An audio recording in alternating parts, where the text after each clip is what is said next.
Well, hello everyone and good morning. Welcome to our webinar this morning on understanding and using advocacy.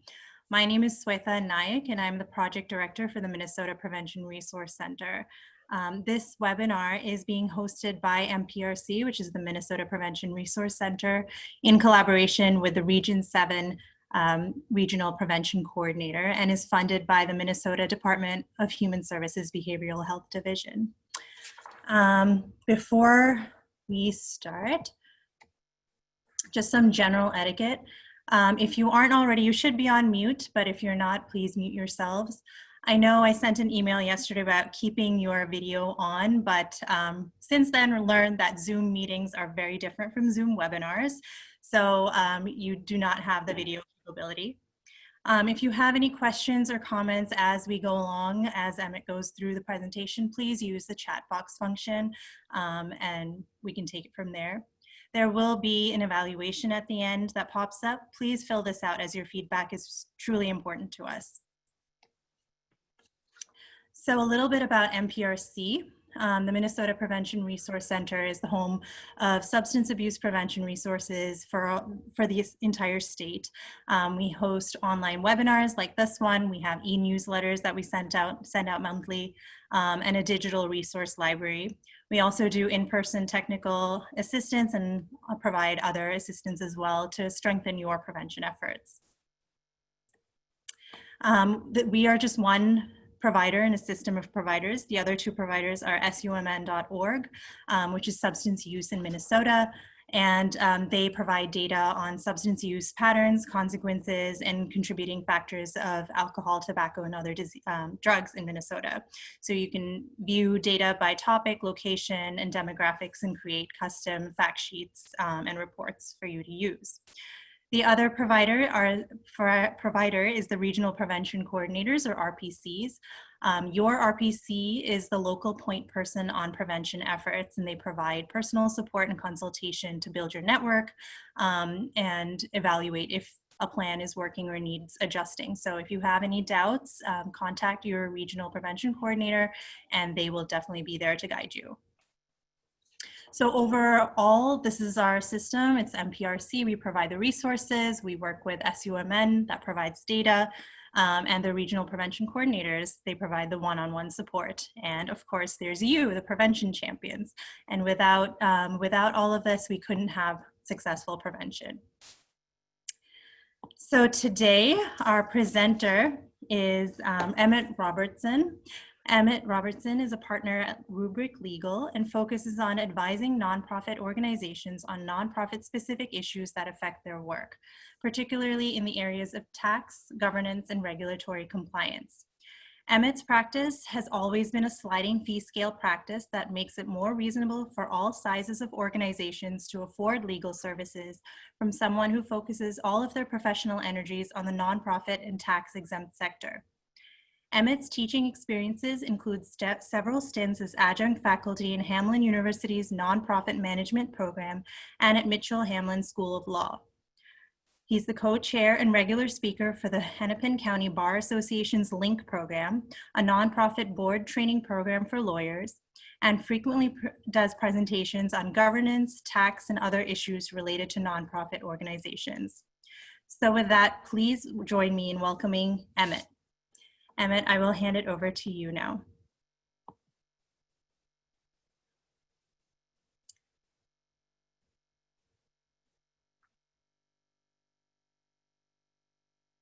Okay, so thanks everybody for joining us today. I want to reiterate, please ask questions whenever during this presentation. My wonderful paralegal Laurel is going to be keeping an eye out for questions and pointing them out to me. So I would much rather answer questions as we go along to make sure that you're clear on material before we go on to something else. Yes, those are my cats in the photos in case anybody's wondering. This is JJ is the brown tabby, Dougie is the orange and white one, and Panda is the black and white one, obviously. So those are my very photogenic cats. And I think I also just want to kind of start out by saying I put all this together based on kind of where, what funders you all have, where your money comes from, what kind of organizations you are. but this is guidance that's not static. It's stuff that can change over time. It's not usually going to change on an annual basis, but particularly agencies and funders can change some of these restrictions over time. And so it's something that this is the best information that I can give you right now, but just know that it is going to change from time to time. And so you do need to update your knowledge on it. So first, what is advocacy? I don't need to read that for you, I don't think. That is a quote that I found on the board source website that I thought captured the breadth of what advocacy can really be for organizations. To me, it's really kind of the core of what most nonprofits do in their work, and probably at least one of the reasons why a lot of y'all do the work that you do is because you want to be able to advocate for communities that for whatever reason aren't able to adequately advocate for themselves. So there's a really broad range of activities that are going to be included in advocacy. This slide is going to include a few things that you can't all do, but I wanted just to kind of, again, capture the breadth of what advocacy can really include. And I'll walk through each of these. So obviously today what we're talking about is avoiding lobbying, but that is a type of advocacy, is lobbying or making grants to other organizations. So they can do lobbying. Educating the public on public policy issues is something that, as long as you're not advocating for specific legislation, is going to count as advocacy, and we'll talk about that in a little bit. Discussing broad social issues is something that you can do as an organization. These are usually, this exception and this way to advocate is usually intended to include kind of really broad societal issues that obviously are going to be the subject of legislation, but you're able to address it, more like, for example, like we're just smoking in general. So we're not talking about any specific policies, but just talking about smoking, how it's harmful to public health, how it disproportionately affects certain communities, et cetera. That would really be a discussion about broad social issue, because we're not really talking about any specific policies. We're just talking about something that affects society as a whole. Nonpartisan study and research is an example, an exception that we're going to talk about a lot today as well. So that is really intended to be a more academic look at a subject. The expectation is that if you are putting out nonpartisan study and research, that you are exploring both or all sides of an issue, that you're providing the person who's reading it or listening to it with enough information that they can make a judgment on their own about the issue. It needs to be made generally available. So you may put together some sort of report. You can't just give it to one side of an issue and not the other. You should be making it available, but you can give it to legislators if it's put together in a way that is nonpartisan and non-biased in general. Technical assistance is another exception. Activities that you can conduct that are advocacy that we're going to talk about a lot today. It's usually going to require a request specifically from the state legislature, from the ranking minority or majority member, or if you're speaking before a subcommittee, from the ranking majority or minority member of that subcommittee. The point of this exception is that you may be asked to come in because you do have some expertise and talk about an issue and even talk about legislation, but because you're being brought in there to provide technical assistance to the committee as a whole, it doesn't count as lobbying. Influencing regulations or commenting on proposed regulations. So regulations are really how agencies implement the laws that the legislature or Congress puts together, and puts together the regulations are really the rules that we follow and can really understand how to comply with the law. And so commenting on regulations is a great way to advocate for communities. Some of your funding sources are going to allow that, some of them are not. Organizing communities, and we're not talking about organizing them around a specific piece of legislation, but organizing them around issues and general policies. changing corporate behavior is a way to engage in advocacy. So getting a corporation to adopt certain policies that help advance goals. Educating legislators, so not necessarily talking about policy, and we're going to talk about some of the nuances of this. Conferences, voter education work, and GOTV is get out the vote. So educating voters about issues and encouraging them to go out and vote in a nonpartisan way is a way to engage in advocacy. So is getting individuals registered to vote or making grants to organizations that do voter registration. In some circumstances, litigation can be a way to advocate for certain communities, and providing trainings, both the people that are providers in your community and but also the community at large. And this is really not an exhaustive list, but this is captures kind of again the breadth of what advocacy can include. So what is lobbying?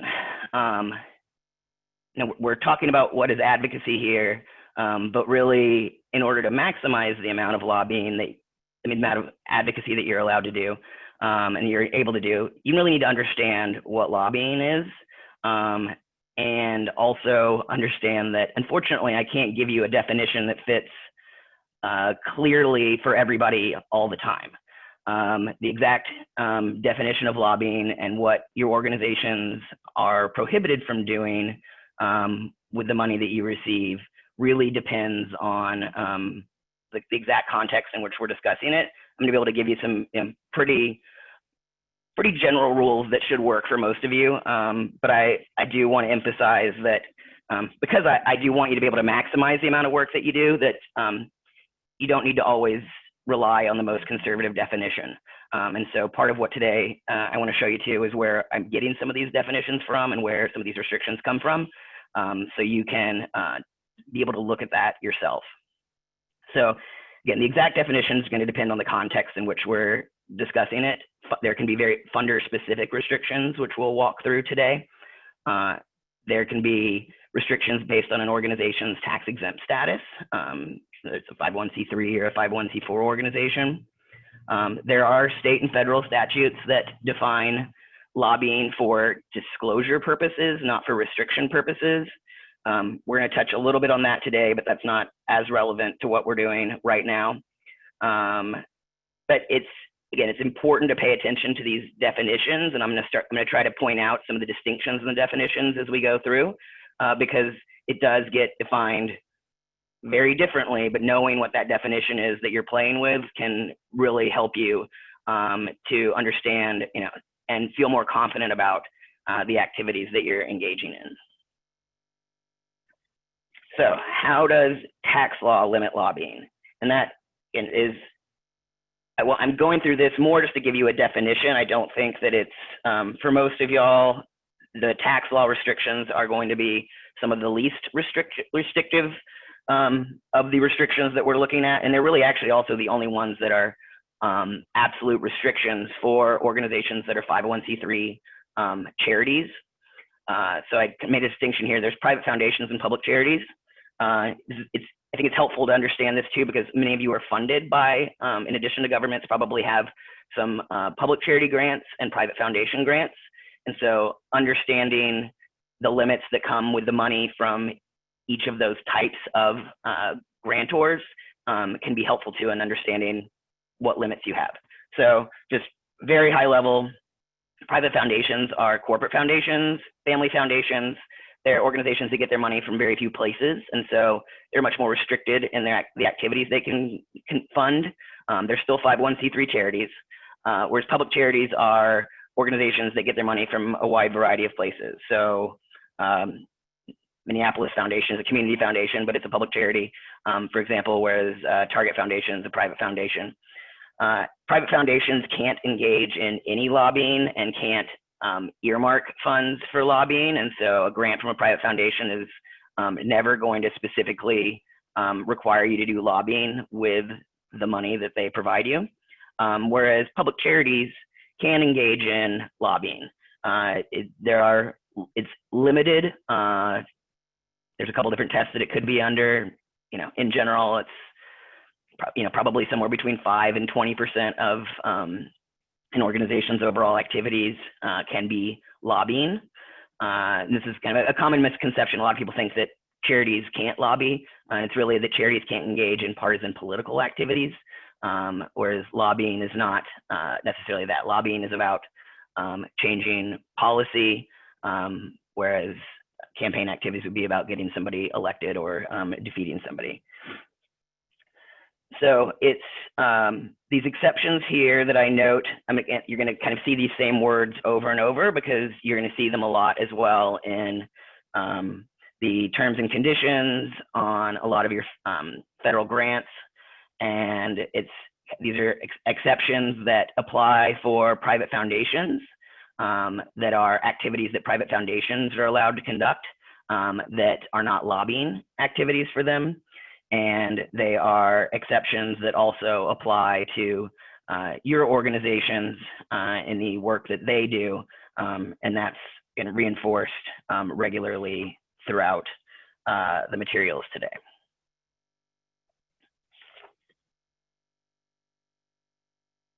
So how do funding sources restrict lobbying? Again, I think that this is probably one of the more important takeaways I want y'all to all have, because it's really not that most of your organizations can't conduct any kind of lobbying activity. It's that you can't conduct lobbying with certain pots of money. So you can't use those funds for it. And so I want to just walk through where some of those restrictions come from. So some of them just in general come from federal statute. So there is a restriction. It's found in the Lobbying Disclosure Act, which is the federal law that is regarding disclosing lobbying activities at the federal level, that specifically prohibits 501c4 organizations. So 501c4 organizations are social welfare organizations. They are close, they're like C3s in many ways, but they can do more lobbying. And I mean, just again, a little bit of like dark money organizations that y'all hear about in the news. Most of those are 501c4 organizations that people are referencing. So they can engage in political activities as well. But they are often community organizations. Lions clubs can be 501c4s. So they're organizations that you've seen around. If they engage in lobbying, according to the statute, they're not eligible for the receipt of federal funds, including grants or loans. It is not typically enforced that specifically. It still tends to be enforced as you can't use money that's federally funded, federal funds for lobbying. But I think also kind of seeing the definition that they use here is helpful just to start to see how these definitions can vary. And so I've got the definition there of lobbying activities for you on there. And so you can see that it's both the lobbying contacts themselves, but also the preparation, background work for it, and coordination ahead of time. Lobbying contacts is a word that's used right there that's also defined. And so in this context, lobbying is only communications to certain, they're called covered executive branch officials or covered legislative branch officials. So it's most folks that are higher up in the executive branch, legislators, and and this is only federally. So Congress people and their staff and certain other folks that work for Congress. So it's only communications with those people that would count for lobbying. And it includes talking to them about a variety of things more than just specifically legislation. It could be regarding the administration of a program or about nomination or confirmation of a person. But this is, again, kind of a term that you'll hear me say throughout here. This is really only with regards to direct lobbying. So this statute does not cover and does not prohibit situations where you might engage in grassroots lobbying, which is where you would put information out to the general public about a piece of legislation and ask them to contact their representative and tell them to vote for or vote against a specific piece of legislation. This doesn't restrict that. This just restricts certain conversations with the executive branch and legislative branch. It also doesn't prohibit commenting on proposed regulations. So again, that's an important distinction that some of your funding sources are going to allow you to do with the money that you have, and some of them are not going to allow you to use.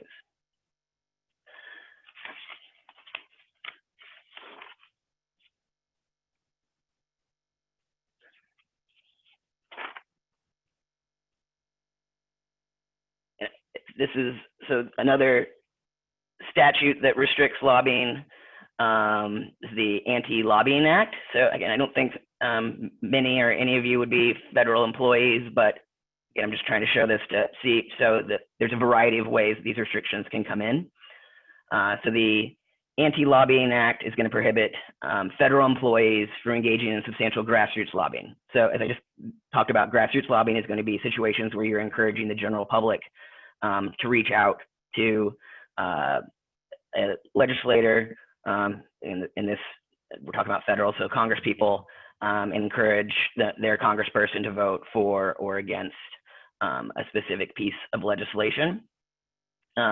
It specifically, though, does allow government entities, so folks that work for agencies, to communicate and make these direct lobbying communications with Congress in support of positions, so that even though that would fit the definition of lobbying in many ways, it is accepted here because that's the normal course of business between the agency and the legislative branch. Again, that's an exception you're going to see popping up as we talk through some of that today, that folks who are in government agencies, this doesn't necessarily restrict your ability to do that work, even if funding is technically paying for it, because that's a normal and expected part of your back and forth role in developing regulations and developing laws. It also doesn't affect the rights of employees to lobby on their own time using their own funds and not using any kind of government property or resources. And so I think that's also too, is just a good time to point out that none of what we're talking about here limits what you can do individually. It doesn't limit your First Amendment freedom of speech rights to engage in lobbying activities on your own or engage in political activities on your own. You just can't do them with the resources that are, if you work for the government, that is government property or resources, unless it's accepted in here, and again, part of the normal work that you're doing. If you work for a 501c3 organization, you shouldn't be doing it with the organization's resources in the name of the organization, using its letterhead or your email or computer, that kind of thing.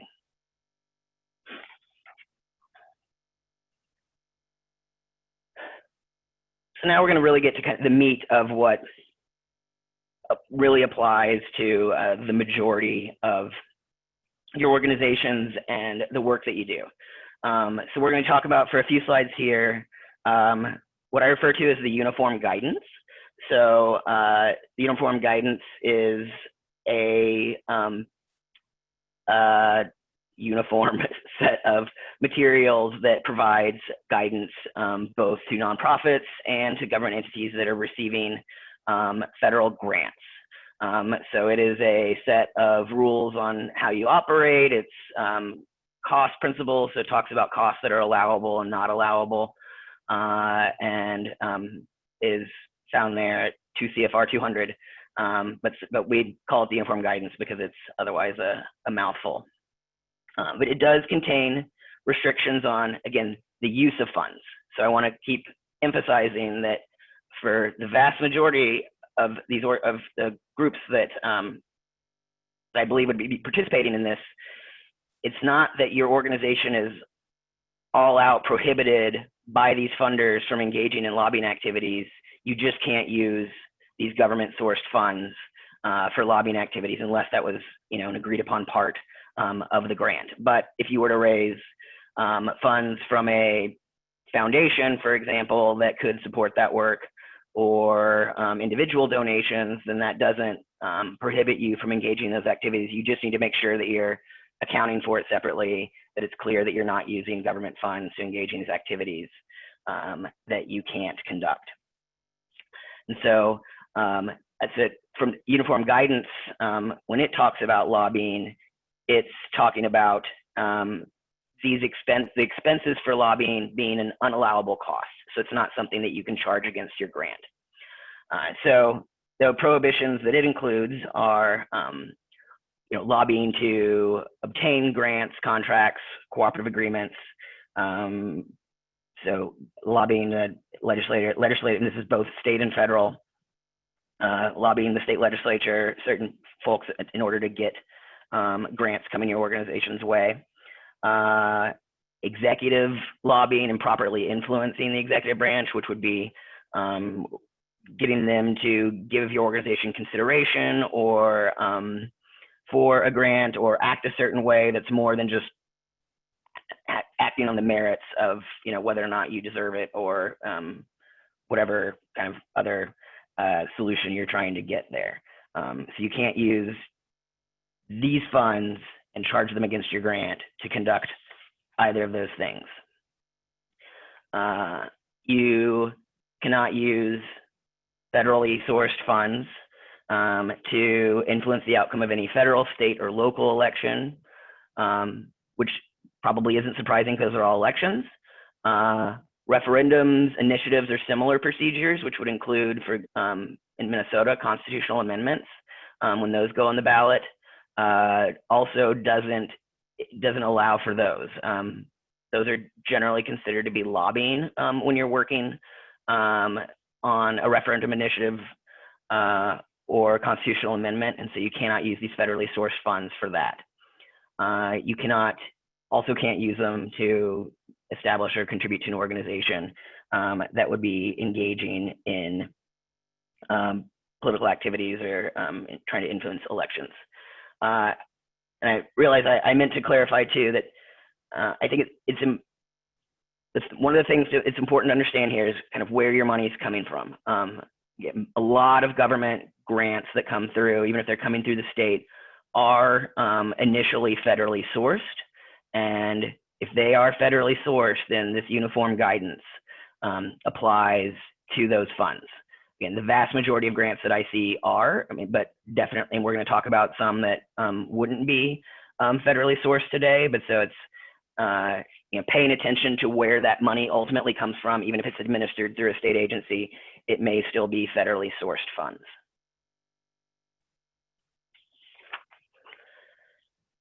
It's kind of a continued restrictions. You cannot use federally sourced grant money to influence federal or state legislation, to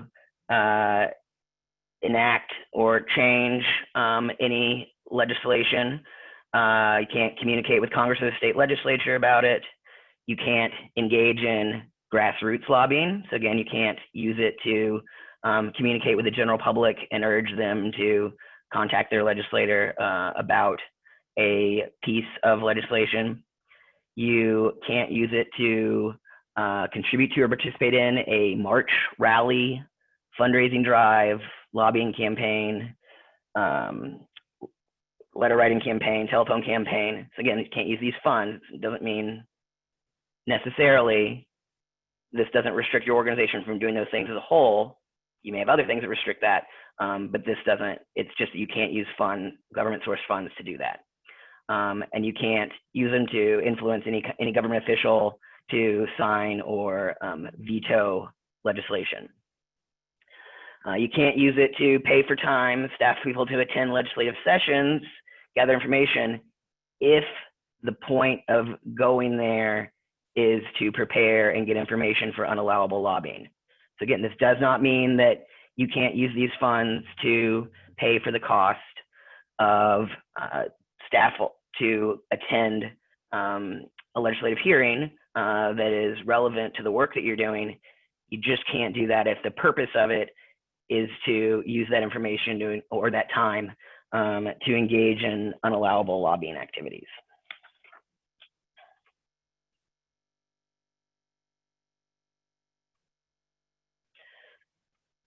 So this is where we come back to some of those exceptions that I talked about earlier. So the uniform guidance makes clear that we can use these exceptions that apply to 501c3 organizations that, and again, these specifically come from private foundation rules, but that we can use these, and these activities are not considered to be lobbying. So again, important definitions to pay attention to.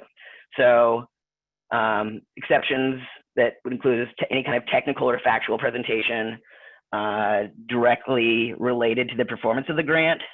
So this could be participating in a hearing or by providing testimony or letters to Congress, any type of thing that's directly related to it, and you can also testify in response to a documented request from the organization's legislator. This is slightly different than the technical assistance request that I gave earlier. This is how the uniform guidance defines it. So the uniform guidance wouldn't require the invitation to come from the ranking minority or majority member, but it's always a better practice to have a written request coming from that to show that it really truly is going to fit into the exception that it's not a lobbying activity. If you are lobbying because there's something that the legislature has done that's going to inhibit you from being able to carry out the funds. We call these self-defense communications. It's a pretty narrow exception, so there's not a lot of times that it's going to come up. But if, for example, and the best example that I can usually think of where it's much more clearly come up is it's probably about a decade ago when there was a lot of movement to eliminate the right to provide abortions in a lot of states. For an organization like Planned Parenthood, going and advocating before the state legislature would have been a self-defense communication because the move to severely limit being able to provide abortions would have prohibited them from being able to engage in a lot of their work. You can obviously engage in anything that's specifically authorized by statute to be used during with federal funds. And then these activities that are accepted from the definition of lobbying.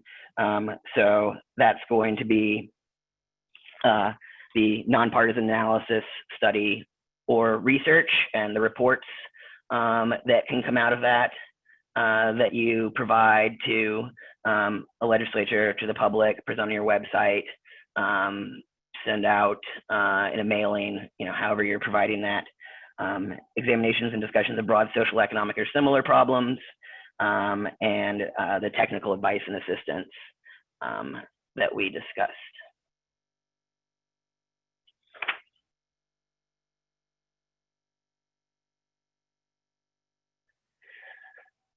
So in addition to the uniform guidance, there is going to be agency-specific guidance, usually, not always, on lobbying activities, and I mean overall in the activities that you can conduct under the grant. So these are usually included in the terms and conditions of the grant, which may be a part of the grant agreement. Sometimes it's just one of the long list of documents that the grant references that you are also required to comply with. And so you're going to have to go and find that somewhere. I just included a screenshot here. This is from the CDC's website. And it's where you can find the CDC's specific instructions about what the lobbying restrictions are for its grantees and what you need to comply with. Agencies all handle this a little bit differently. They all, and sometimes even within an agency, you can have specific programs that have some restrictions and other programs that have others. It really depends on the agency, in my experience. It depends on the program, what they're going to allow. But there should be, usually is, updated information on the website. You want to make sure you grab it that's for your grant term as well. But you can find a lot of information there. There's generally, very long handbooks. I'm assuming some of y'all are familiar with them. But so the CDC seemed to be a place that a lot of your organizations would get some funds from. And so I thought we could walk through some of these requirements that come directly from the CDC. So again, this is in addition to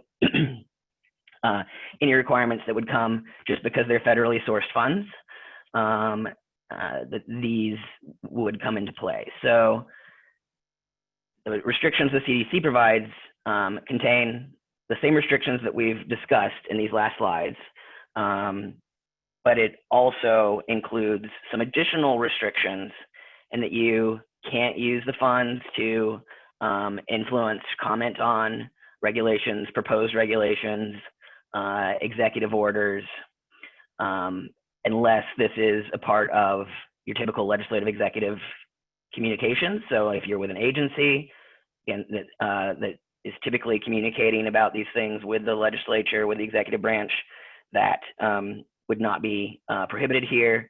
But this commenting on regulations, which is, again, a large way that some organizations can influence policy, is not allowed using CDC funds, CDC granted funds. Now, you also can't use it to influence any proposed, pending, or future federal, state, or local tax increase.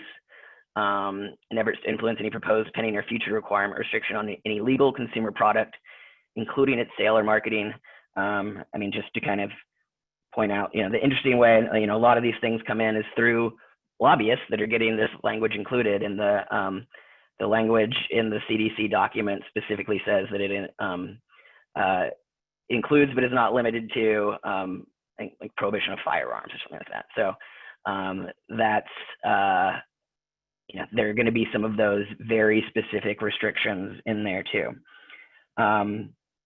But again, in order to, the guidance also makes clear that it's just that you can't use CDC funds for these activities. It's not prohibiting these activities overall. Also makes clear that you're still able to engage in those same exceptions.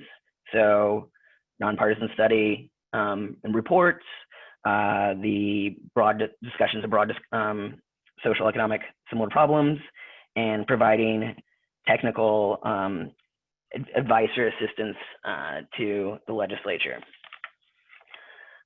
Also, probably doesn't need to be said, but it makes clear, and this is almost the definition of lobbying, that you can't use these funds to develop and or distribute materials that refer to specific legislation or an order, reflect a point of view on that legislation, and contain an overt call to action. Having all three of those things is lobbying. It's grassroots lobbying, technically. And so you can't, technically can't do those things. In this guidance, and want to keep emphasizing this because I think there does get to be a fear that we can't do any of these things, when these agencies too are also making clear that it's not that you can't do these activities at all within your organization. That same guidance says that you just want to be careful not to make it even appear like you're using CDC funds to engage in any of these lobbying activities, that you just want to make sure that you are isolating and separating the funds that are CDC funds from non-CDC funds. And that doesn't even necessarily mean that these funds have to be in different accounts. They just need to be accounted for separately and tracked separately, and just make sure that you're accounting for it is capturing that. But again, for those of y'all that vast majority you're receiving federal funds, there's already a lot of that kind of reporting and tracking that's having to be done. So that shouldn't be particularly new. So we've been talking about what things that you can't do. CDC makes it clear that there's a variety of things that you can do, and ostensibly they would want you to do, because it would help you to more effectively carry out the purposes of the grant that they gave you. So you can collect and analyze data. You can publish and distribute results of research. You can implement prevention strategies. You can engage in community outreach. You can work on building coalitions around public health initiatives, engage in leadership training. We've got these three again, exceptions of activities that we're going to keep hitting on that you can conduct, that you can absolutely conduct those with CDC funds.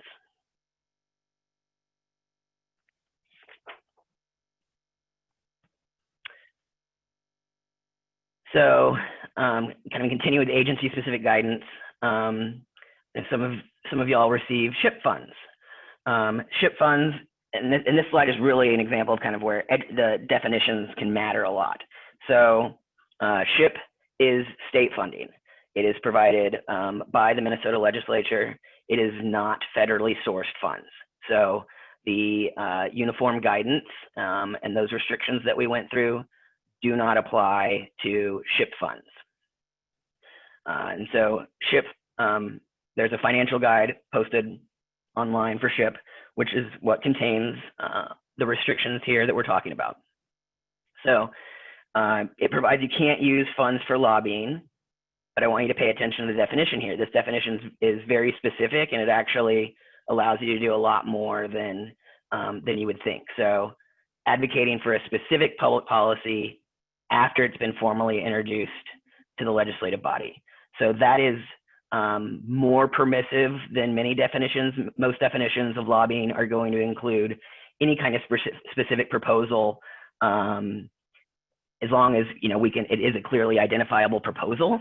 It doesn't, even if it hasn't been introduced yet, as long as we can identify that proposal, that would include lobbying. Here, it is not lobbying until it has been formally introduced to the legislative body.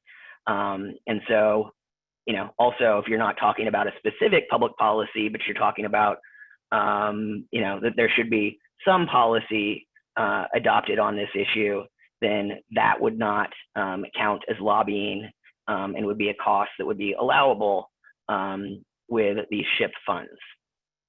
And educating is absolutely allowed. So these next 2 points, you can educate the public about the importance of these policies in providing all sorts of data to them.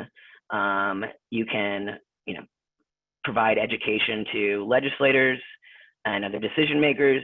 You just need to stop short of making a recommendation about a specific piece of legislation, which, going back to that definition, that's what it's prohibiting, is a specific piece of legislation after it's been formally introduced.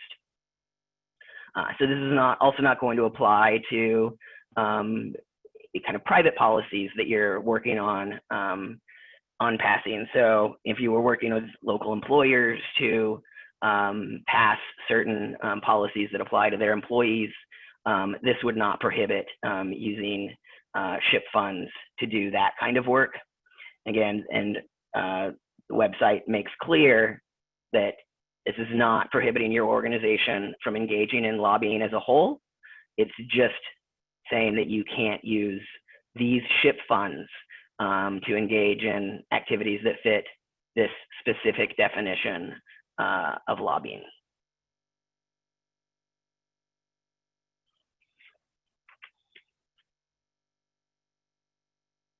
And since I've got no questions, I'm assuming that this is what all of your faces might look like right now, since I also can't see your faces. That is my crazy cat, Dougie. So what can you do? As I said, this is going to be, there's going to be slightly different answers to this, depending on your organization, your agency, where your funding is coming from, whether it's federal funding or federally sourced funding, again, even if it's distributed, through the state legislature, through a state agency. If it's state-only funded, if it's private donations from individuals, if it's grants, it will even depend on whether or not that grant is from a private foundation or that grant is from a public charity. It'll also just depend on how that grant is written. And even once you know where the funding comes from, there may be additional restrictions that exist in the grant agreement or in the, again, long list of terms and conditions and other documents that that grant agreement or contract is going to refer to. It could be in those. Check the website, check the agreement. There is, again, almost always a very long list of restrictions that are incorporated into the agreement, but not spelled out in detail in your grant agreement. And your agency or organization may also have specific rules that you need to follow that are going to be specific to your agency or organization. From anything but from outright restrictions to lobbying only being engaged in by certain individuals. Certainly certain people are authorized to engage in it. Maybe you hire an outside lobbyist. Maybe there's somebody on staff that's their job. Maybe it's really only the executive director that is authorized to do that. There's, for many of my 501c3 charity clients, we will have policies that want to make sure that you're not engaging in these activities either over social media. That's a really easy place to kind of accidentally slip into engaging in some grassroots lobbying activities is over social media, newsletters, email, other communications. And so, there may be internal policies within your organizations that govern some of that.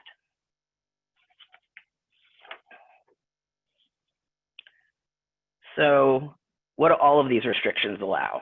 So this is very similar to that early slide.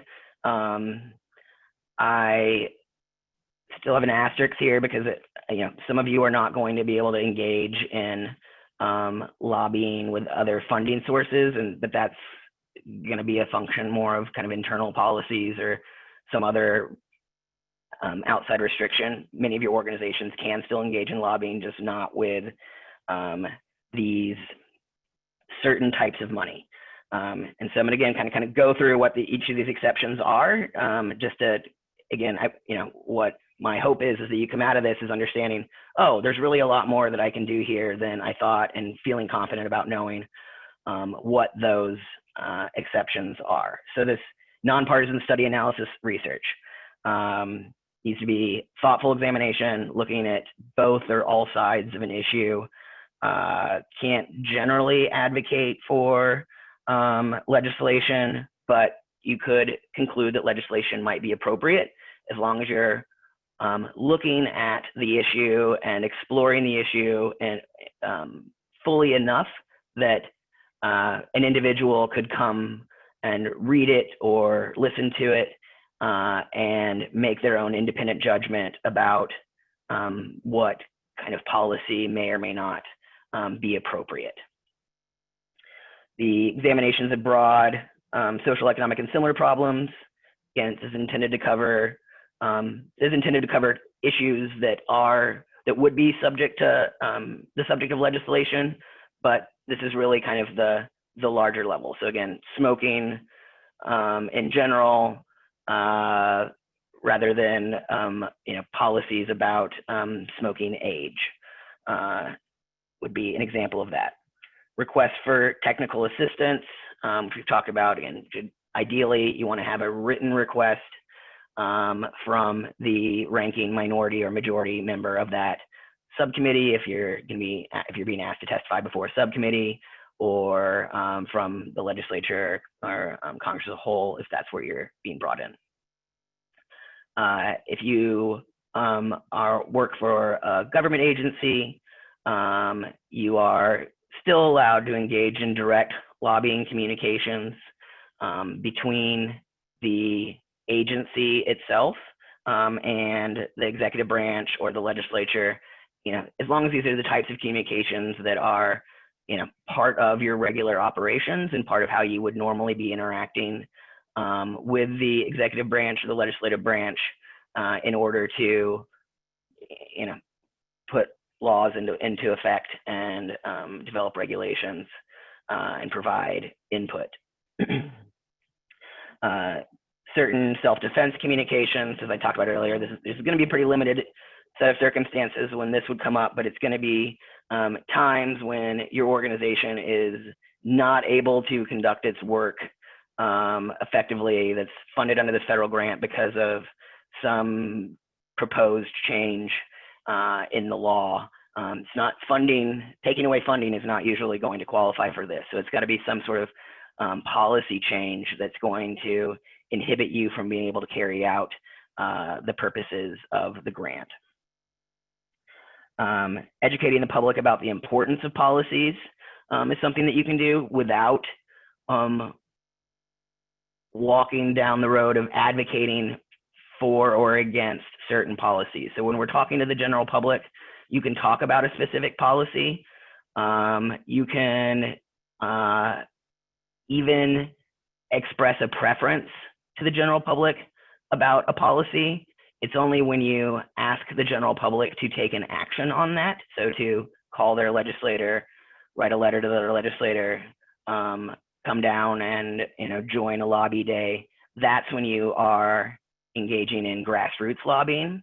And so you want to avoid that point, but you can always educate the public about the importance of policies and what policies are out there that they should know about. Private policies and changing corporate behavior, organizing communities, trainings, conferences, voter registration, litigation, all of these things are activities that your organizations should be able to conduct as a part of your advocacy activities and use these government-sourced funding to pay for those activities. So now I want to walk through some examples of advocacy versus lobbying activities, just to kind of try to make sure we're clear on where the distinction is. So advocacy would be preparing and distributing materials that include success stories about local efforts to reduce suicide in youth populations. So again, key here being that this is educational. If we included information in those same materials that was in favor of or in opposition to specific legislation currently pending in the legislature, and we were providing that to the legislature, then that would be lobbying. If we were providing, if it included that information and it also asked the general public to contact their legislator, then that would be grassroots lobbying.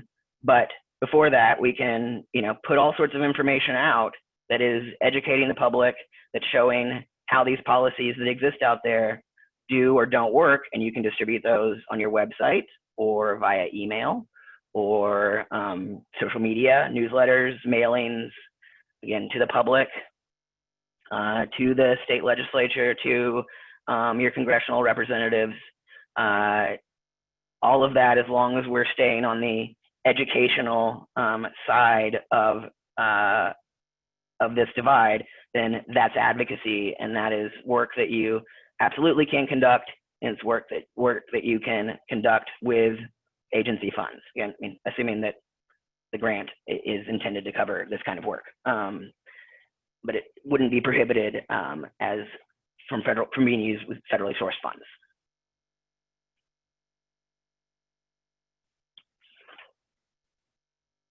Similarly, if you were sending a newsletter out discussing factual information on opioid abuse and outlining efforts that are being undertaken to reduce its prevalence, this is educational in nature.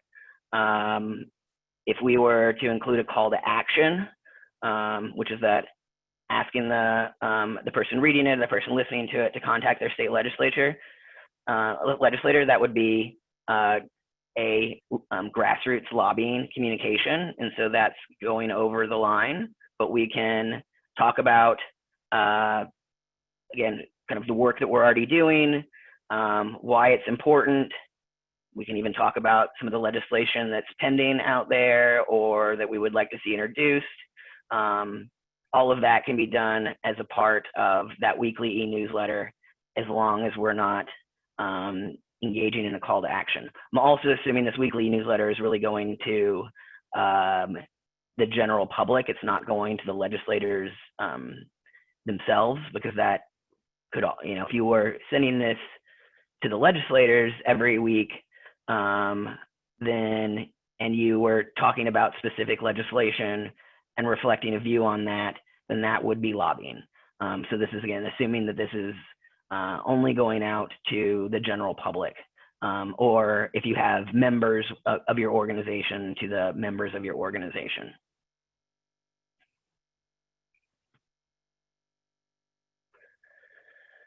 So posting statistics on social media about teenagers and vaping, and providing links to local programs and resources, absolutely advocacy that you can and hopefully are engaging in to provide the public with kind of resources and information that they need. You are including a message that encourages Congress to vote against a bill in that message, and you're posting that publicly, then that would be engaging in lobbying activities. So we don't want to do that, but you can, as long as you're stopping short of advocating that Congress vote for against a bill or the state legislature, then, you know, providing that information, including information about the bill, you know, and that it exists, then that wouldn't be considered to be lobbying. I think this is probably a good place though to point out too, is that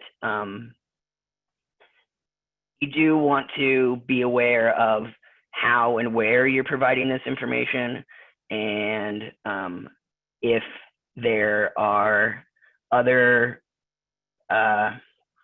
communications on that site, like on your website, for example, that may be expressing a position on the legislation, that may be engaging in some sort of lobbying communication, that having all of that there together on the same website within the same, you know, pages, you know, may turn what was educational into lobbying, because, you know, just because you have, you know, on one page something that says, you know, here's all this information about vaping, but I see a link over here to here's our position on this bill, or, you know, there's a link to the newsletter that's the main article in the newsletter. It's clear you're still taking a position there and you're still engaging in some lobbying activities, and so you want to be aware of context. You know, similarly, if you're posting things on Facebook or other social media, what else might be on that page that may look like lobbying activities.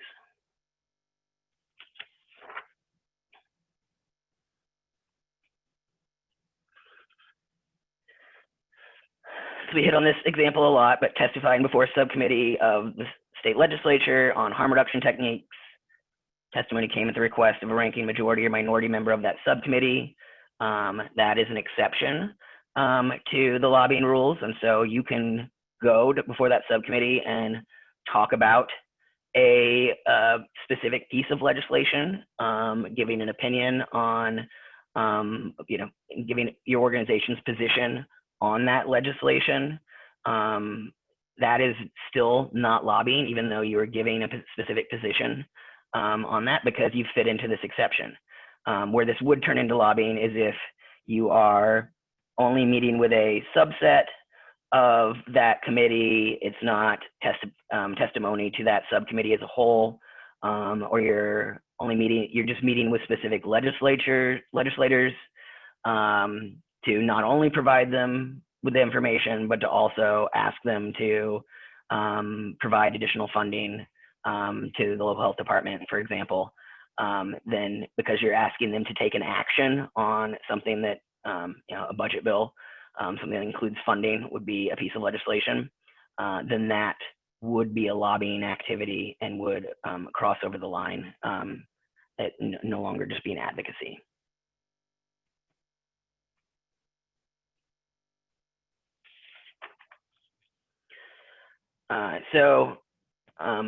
As we talked about making, encouraging companies to pass certain policies and educating those companies on policies and again, specific policies is not going to be lobbying, because the company is a private policy. It's not the legislature.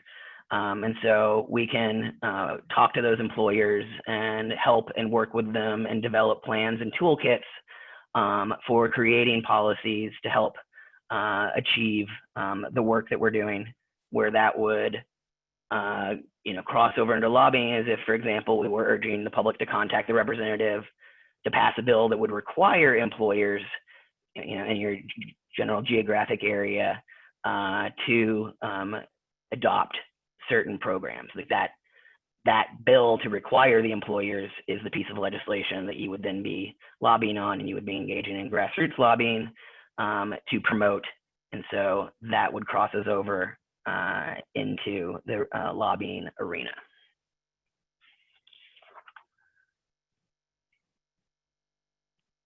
You've all been very quiet, quieter than expected. And so that is the end of my presentation. But I'm absolutely open to questions here.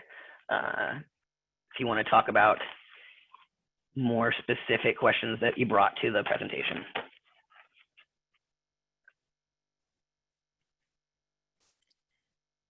Thank you, Emmett. I think people had a chance to write in the chat box, but I don't see anything either. So again, I know Laurel said that if you have any questions, just type it in the chat box to either Laurel or all panelists.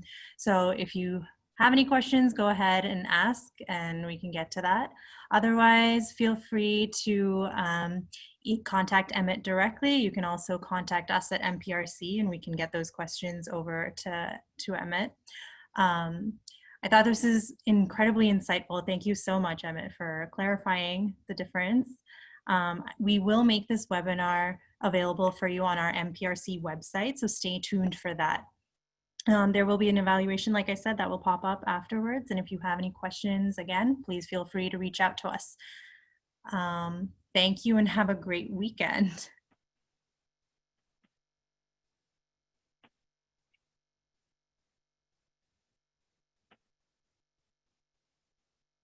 No questions? All right, thank you. Yeah. Bye. Bye.